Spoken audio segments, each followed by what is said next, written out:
Hi అండి, welcome to our channel. ఇవాల్టి వీడియోలో సూజీ రవ్వతోటి, అదేనండి మనం బొంబాయి రవ్వ అంటూ ఉంటాం కదా, ఆ రవ్వతోటి మంచి స్నాక్స్ చేసుకుందాం. ఇవి తినడానికి స్వీట్గా క్రిస్పీగా చాలా టేస్టీగా ఉంటాయండి. మనకి దగ్గరలో పండగలు కూడా వస్తున్నాయి కాబట్టి పండగల టైంలో ఇవి చేసుకోవడానికి కూడా చాలా బాగుంటాయి. ఇక రండి స్టార్ట్ చేద్దాం. ముందుగా 1 కప్పు సూజీ రవ్వ తీసుకుంటున్నాను. ఇప్పుడు ఆ రవ్వని మిక్సీ జార్లో వేసుకుని మెత్తగా పౌడర్గా చేసుకోవాలి. ఈ రవ్వ తొందరగా అయితే మెత్తగా అవదు, ఆపి గ్రైండ్ చేస్తూనే ఉండాలి. ఇదిగోండి, ఇలా మెత్తగా పౌడర్గా అయిన తర్వాత దీన్ని ఒక బౌల్లోకి ట్రాన్స్ఫర్ చేసేసుకోండి. ఆ పిండిలో కొద్దిగా ఉప్పు వేసుకోండి. ఏవైనా పిండి వంటలు ఉప్పు వేసుకుంటే టేస్ట్ బాగుంటుంది. అలాగే 1 లేదా 2 స్పూన్ల ఆయిల్ వేసుకోవాలి. ఈ ఆయిల్ ప్లేస్లో మీరు బటర్ కానీ నెయ్యిని కానీ కూడా వాడుకోవచ్చు, ఇది మీ ఇష్టం. ఇప్పుడు పిండినంతటిని ఒకసారి బాగా కలిపేసుకోవాలి. ఇలా కలిపిన తర్వాత కొద్దిగా వాటర్ పోసుకుంటూ ఇలా మనం చపాతీ పిండి కలిపినట్టు కలుపుకోవాలి. ఈ పిండి కొద్దిగా వాటర్ని ఎక్కువగా పీల్చుకుంటుంది కాబట్టి కొంచెం వాటర్ ఎక్కువ పడుతుంది.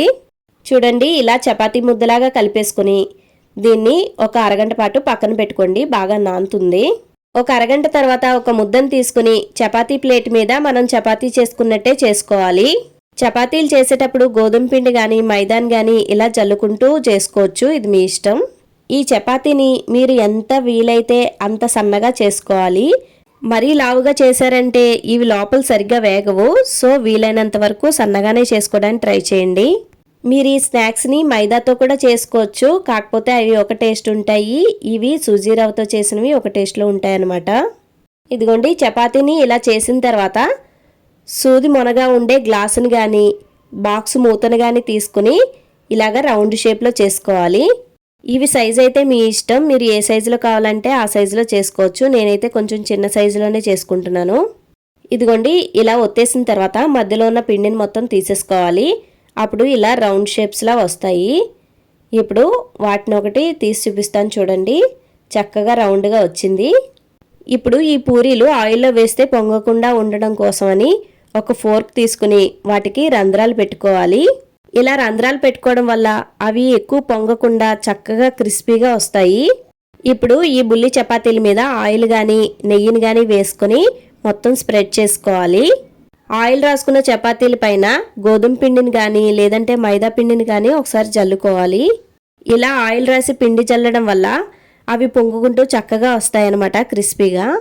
ఇప్పుడు ఒక చపాతీని తీసుకుని మధ్యలోకి ఇలా ఫోల్డ్ చేసుకోవాలి, వీడియోలో నేను చూపిస్తున్నట్లుగా. అలాగే దాన్ని మధ్యలోకి ఇంకొక ఫోల్డ్ చేసుకోవాలి. చూడండి, ప్రొసీజర్ ఇంకొకసారి చెప్తాను. మనం చపాతీని అయితే ఇలా సన్నగా చేసుకోవాలి. చేసిన తర్వాత పొంగిపోకుండా ఉండడానికి ఫోర్క్ తోటి రంధ్రాలు పెట్టుకోవాలి.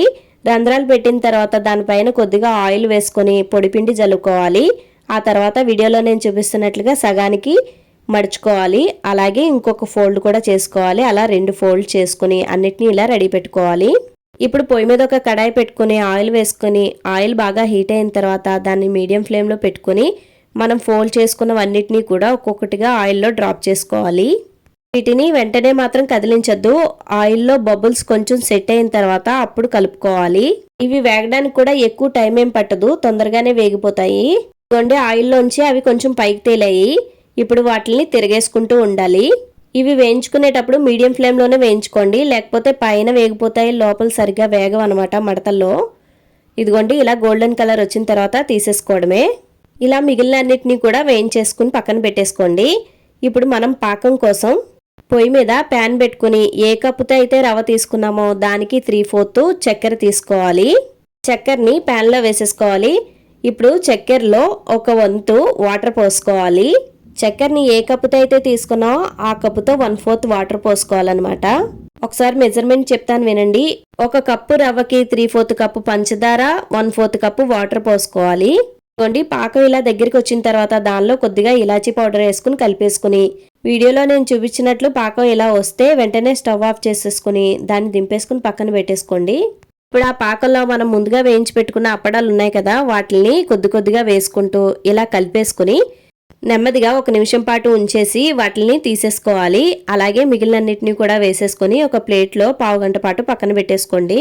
ఫైనల్గా సూజీ రవ్వతోటి మంచి స్వీట్ స్నాక్స్ అయితే రెడీ అయిపోయాయి.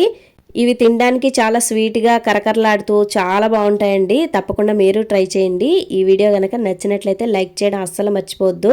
ఇలాంటి మరిన్ని వీడియోల కోసం మన ఛానల్ని సబ్స్క్రైబ్ చేసుకోండి, బెల్ ఐకాన్ నొక్కండి. టాటా.